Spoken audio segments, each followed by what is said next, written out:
Welcome to The Explainer. So today, we're going to talk about manifestation. But forget everything you think you know about magic wands and genies in a bottle. We're talking about a real, practical way to actually direct your own life. It's about shifting from just hoping things happen to you, to literally scripting how they're going to happen for you. All right, so to really get into this, let's start with a problem that I think pretty much every creative person has felt. This quote from a filmmaker, Sebastian, wow. He had all this incredible footage, right? All the raw material, but he was just stuck, just sitting there hoping the story would just magically appear.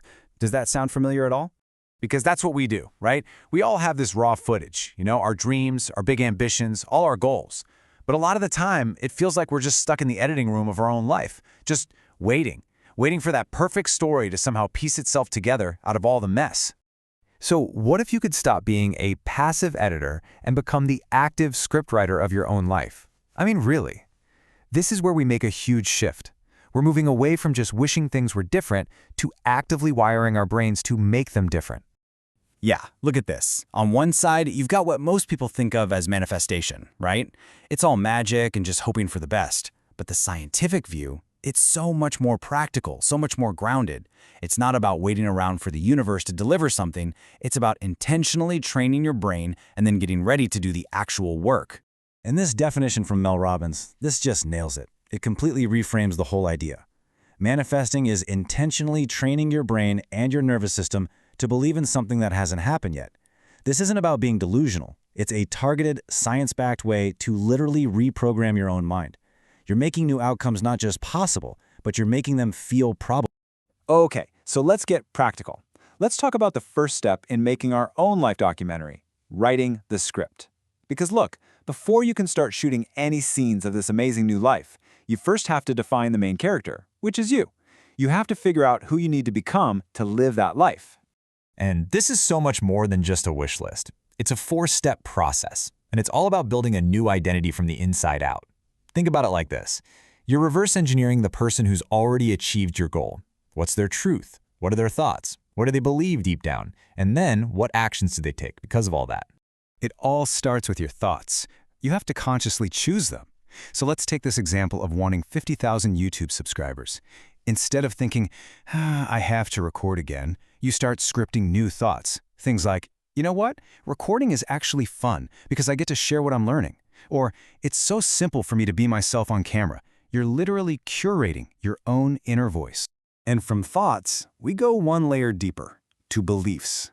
Beliefs are like the operating system that all your thoughts run on. Right? So instead of running on that default, success is a super long, hard grind program, you can install a new belief, something like, it's not about time, it's about alignment. You are literally rewriting the source code for your own reality. Okay, so you've written the script for who you're becoming. Now, just like any good director, it's time to start visualizing the scenes. But, and this is a big but, there's a huge mistake that almost everyone makes right here, and it can completely sabotage the whole thing. Yeah, here it is. You're probably visualizing it all wrong. And I'm not just saying that. Believe it or not, there's a ton of research that shows the way most of us are taught to visualize, it actually works against us. The secret is not just picturing the end result. And Mel Robbins puts this perfectly.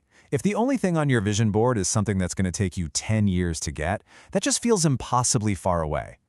If you're in a tiny apartment staring at a picture of a mansion, it doesn't make you feel good. It can actually make you feel worse because it just highlights this massive gap between your now and your then. So what are you supposed to visualize then? The annoying stuff. Yeah, you heard me. The hard parts. And this is the real game changer. Research out of UCLA found that when you mentally rehearse the tough stuff, like getting up at 5 a.m. to run in the rain, or hearing no for the 100th time, you activate the exact same parts of your brain as if you were actually doing it. Your brain literally can't tell the difference. You're not just wishing for success, you're building the neural pathways for resilience. You're getting your brain ready for the real work. All right, so you've got your new script. You've even mentally rehearsed the difficult scenes. So how do we make all this inner work actually show up in the real world? Well, this is where action finally comes into play. And a really powerful way to bridge that gap is this technique called scripting. This isn't just writing down your goals. No, you're actually writing a journal entry as if you're in the future and you've already done it.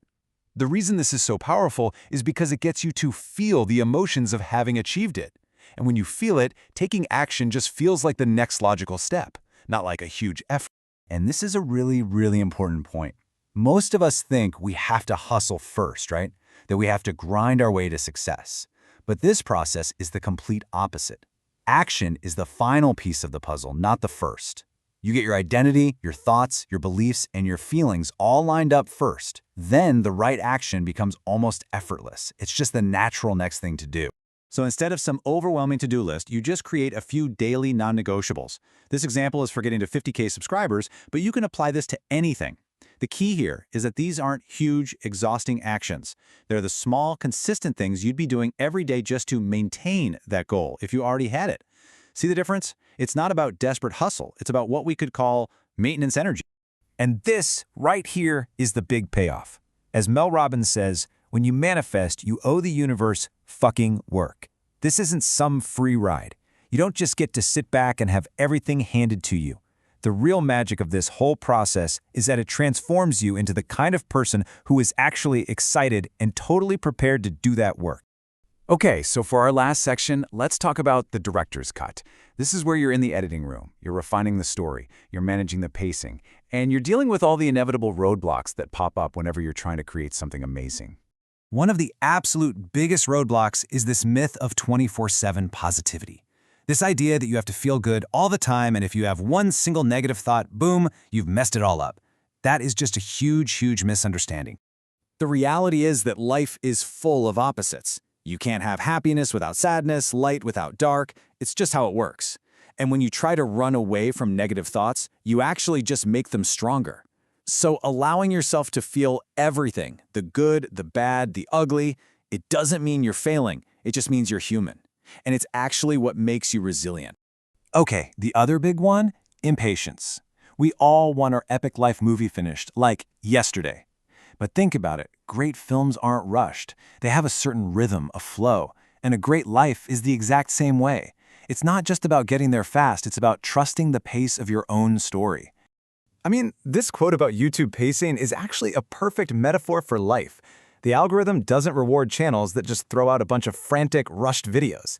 It rewards the ones with good rhythm, a consistent flow that keeps people watching. And your life's progress? It works the exact same way. Consistency and rhythm over frantic speed. So let's wrap this all up. The most important thing to take away is that manifestation isn't some passive thing that just happens to you. It's an active, creative process that you are in charge of. You are the director. You're holding the script. You're the one behind the camera. And you have all the power you need to turn your raw footage into an absolute masterpiece. So the only question left is, what story are you going to create?